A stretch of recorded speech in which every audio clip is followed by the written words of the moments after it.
points de vente habituels. Sud Radio, Dany Moreau, Pirate l'Info. Et l'info du jour, c'est la 8e saison de la série Game of Thrones qui démarre aujourd'hui. Voici en exclusivité Sud Radio la bande-annonce de la version française. Pardon de vous le dire, moi, Jon Snow Macron, fils de Robert Baratin, en tant que petit roi de Jupiteros, je ne laisserai personne s'asseoir sur mon trône de fer.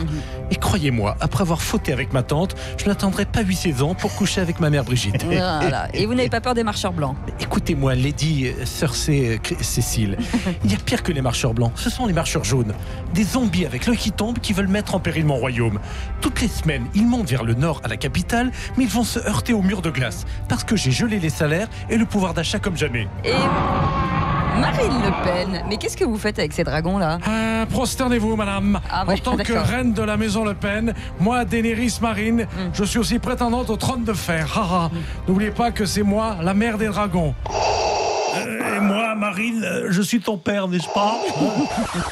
Mais non, papa, vieux sénile, tu t'es encore trompé de film. Ça, c'est Star Wars, c'est le studio d'à côté. Hein. Oui, Madame Le Pen, vous n'êtes pas très crédible, Daenerys. Hein. Ah, vous l'aurez voulu. Vas-y, mon petit dragon Gilbert Collard, crache ton fiel sur Cécile. Oh, mais ça va! Laissez-moi parler. Cécile, tout comme Hollande, vous êtes un gros nul. Voilà, voire une grosse nulos. Hein. Bon, à Game of Thrones, nouvelle saison. Désormais, tous les regards sont tournés vers le nain Tyrion Sarkozy. Attendez, c'est quoi cette musique là-haut? Oui, plus qu'on passe partout, quoi, là-haut? Mais dis donc. Ouais, s'il vous plaît. Non, mais pardon, alors que Tyrion Sarkozy, vous êtes dans quel camp pour la saison 8, dites-nous? Oui, ben merci de remettre la bonne musique. Écoutez, vu que dans le clan des Lannister de droite, c'est tous des faux frères qui pensent qu'à niquer leur mère tout en faisant des enfants dans le dos, il y a même Fillon et Wauquiez qui ont fermé les Westeros de l'intérieur pour m'empêcher de remonter sur le trône alors que j'avais une envie pressante en 2012, ok? Du coup, je préfère encore soutenir le petit Jon Snow Macron, même si Winter is coming et que je sens qu'il passera pas l'hiver parce que la bataille pour le trône de l'Elysée a déjà commencé. Des métros, des tramways circuleront bientôt toute la nuit à Paris. Alors Régis, vous êtes conducteur à la RATP, vous en pensez quoi? Il n'y a pas de mal, ouais. C'est normal d'ouvrir la nuit. Vu qu'on a un service public, on rend service au public. Ça, c'est bien. Ouais. Par exemple, ceux qui sortent de boîte de nuit à 2h du mat, ils pourront prendre la ligne 1 du métro et rentrer chez eux à 8h du matin. Mais 6 heures de trajet pour rentrer chez soi, c'est pas un peu long? Ouais, vu que c'est un métro couchette, le voyageur est obligé de dormir à même le sol, bien au chaud, dans son vomi entre un punk à chien et un guitariste manouche désaccordé qui a perdu ses doigts pendant qu'un pickpocket lui fait les poches. De toute façon, les métros circuleront toute la nuit, mais ils ne s'arrêteront à aucune station. Ah bon, et pourquoi? Pour pas que le bruit des portes réveille ceux qui dorment déjà. Cela dit, ceux qui veulent descendre pourront sauter en marche par la fenêtre. Il y en a qui vont essayer, ils vont avoir des problèmes. Alors donc, si je comprends bien, rentrer chez soi en transport en commun sera bientôt possible, mais il ne faudra pas compter sur la RATP. Voilà, car si l'essai s'avère concluant après 18 mois d'expérimentation, il faudra négocier le travail de nuit avec les syndicats du personnel de la RATP. Et à la RATP, quand on commence à discuter, on n'est pas couché. Hein. C'est ça, merci Régis. Hier avait lieu le marathon de Paris. Pour nous faire revivre les meilleurs moments de la course, en retrouvons Nelson Montfort. Good morning, my dear Cécile. Bonjour Nelson speaking en direct sur la Moto de France Télévisions.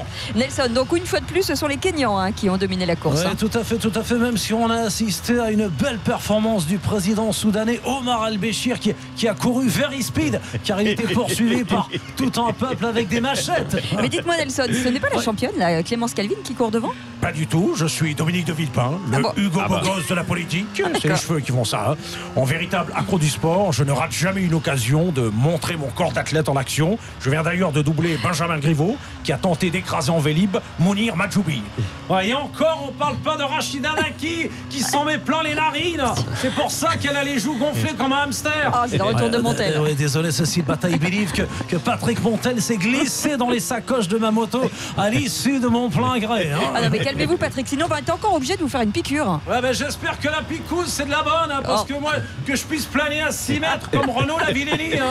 Enfin, je dis ça, je dis rien. Si, je vous interromps car j'arrive à la hauteur de Nicolas Sarkozy qui crache ses poumons. Un petit mot pour Sud Radio, Nicolas. Je suis crevé. J'étais pas plus tard que tout à l'heure dans le sketch précédent là, sur le tournage de Game of Thrones. Il est partout. Hein. J'ai juste eu le temps d'enfiler une paire de baskets pour venir courir ici avec Eric Ciotti. Et dites-moi, Eric Ciotti, c'est étonnant de vous voir si loin de Nice là. Effectivement, mademoiselle de minibus, d'habitude je cours en binôme avec Christian Estrosi. mais aujourd'hui, Christian a fait un faux départ car je lui ai attaché ses lacets. Oh, c'est pas bien.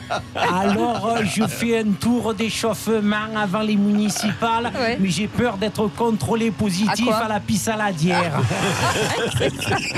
Et voici le dernier concurrent qui arrive en marchant. Monsieur Hollande, vous êtes aussi accro au footing, vous? Non, moi je ne fais jamais de footing, moi je fais plutôt du fooding. Oui. Ah bah oui.